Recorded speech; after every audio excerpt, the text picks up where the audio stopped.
Hi friends, ఎలా ఉన్నారు? ఈరోజు మీకు బ్లౌజ్కి థ్రెడ్ లేకుండా ఎలా పైపింగ్ వేయాలో ఓన్లీ క్లాత్ తోటే నీట్గా సన్నగా బాగా ఎలా పైపింగ్ వేయాలో చూపిస్తాను, చూడండి. ఓకేనా? ఎటువంటి థ్రెడ్ ఉపయోగించకుండా ఈరోజు మనం పైపింగ్ చేస్తున్నాం. Piping goat. ఓకేనా? ఇప్పుడు క్రాస్ ముక్కలు కట్ చేసుకోండి, క్రాస్గా కట్ చేసుకోండి. ఓకేనా? క్రాస్ ముక్కలు కట్ చేసుకున్న తర్వాత ఆ పీసులు జాయిన్ చేసుకునేటప్పుడు కూడా క్రాస్ ఆపోజిట్గా వేయండి. స్ట్రైట్గా కట్ చేసుకొని జాయిన్ చేసుకోవద్దు, అక్కడ మనకి రౌండ్ అనేది తిరగదనమాట. ఓన్లీ క్రాస్ పీసులు మాత్రమే క్రాస్ ఉన్న వైపు మాత్రమే జాయిన్ చేసుకోండి. ఓకేనా? ఆ విధంగా జాయిన్ చేసుకున్న తర్వాత ఒకవైపు కుట్టేసేయండి. బారుకి కుట్టిన తర్వాత అలాగే సన్నగా కుట్టేయండి. బారుకి జాయిన్ చేసిన దగ్గర కూడా ఆ ఫోల్డ్ అనేది ఒకవైపుకే ఉండాలి. ఇప్పుడు కుట్టేటప్పుడు ఏ వైపు అయితే ఉందో నెక్కు జాయిన్ చేసేటప్పుడు కూడా అదే వైపు ఉండాలి. అప్పుడే అక్కడ మనకి నీట్గా వచ్చింది, లేదనుకో అక్కడ నీట్గా రాదు. ఓకేనా? ఈ విధంగా కుట్టిన తర్వాత బ్లౌజ్ ఏ విధంగా అయితే ఉందో నెక్కు అదే విధంగా ఉంచండి. అస్సలు సాగదీయద్దు, మీరు స్ట్రైట్గా లాగొద్దు. మనం కుట్టుకున్న పీస్ మాత్రమే దాని చుట్టూ తిప్పాలి.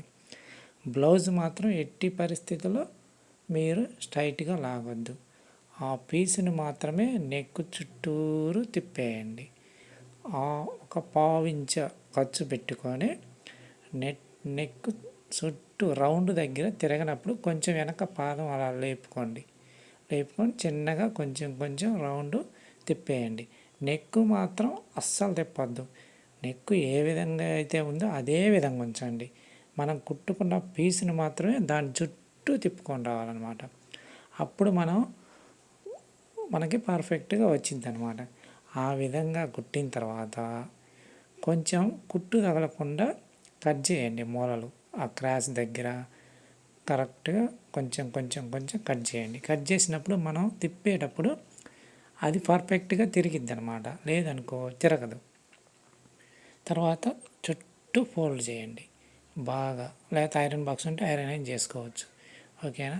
ఆ విధంగా చేసిన తర్వాత ఇప్పుడు లోపల ఉన్న ఖర్చు ఉంది కదా, ఆ ఖర్చు అనేది మనకి రైట్ సైడ్కి పెట్టండి. ఖర్చు రైట్ సైడ్కి రావాలి, లెఫ్ట్ సైడ్కి పోకూడదు. గోటు వైపుకి రావాలి ఖర్చు అనేది. ఆ ఖర్చు ప్లస్ ఈ గోటు క్లాత్ రెండు కలిపి మడవాలన్నమాట.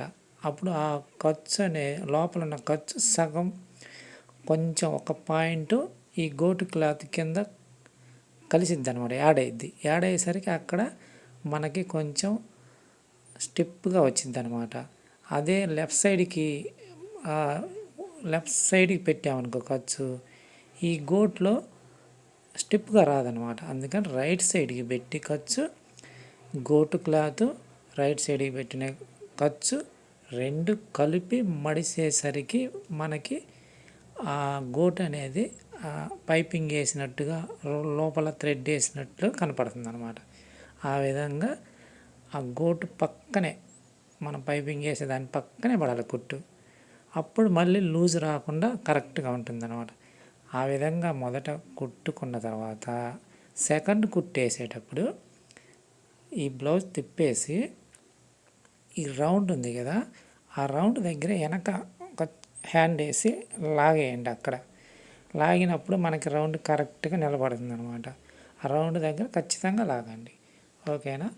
ఆ విధంగా కుట్టి ఇప్పుడు చూడండి ఎలా ఉందో. థ్రెడ్ వేయకపోయినా సరే థ్రెడ్ వేసినట్లుగానే ఉంటుంది. ఓకేనా? ఈ విధంగా థ్రెడ్ లేకపోయినా సరే మనం పైపింగ్ వేసుకోవచ్చు, లేదా గోటు వేసుకోవచ్చు. ఓకేనా? ఇది పర్ఫెక్ట్గా వేసుకోవచ్చు. మీరు ఇంకా క్లాత్ కూడా కొంచెం మంచి క్లాత్ తీసుకోండి. శారీలో వచ్చిన క్లాత్ అంత బాగుండదు. మంచి క్లాత్ తీసుకొని వేసుకోండి. పైపింగ్ థ్రెడ్ లేకుండా కూడా మనం గోట్ నీట్గా వేసుకోవచ్చు. ఓకేనా? ఓకే ఫ్రెండ్స్, మా కంటెంట్ నచ్చితే షేర్ చేయండి, లైక్ చేయండి, సబ్స్క్రైబ్ చేసుకోండి ఫ్రెండ్స్. Thank you friends.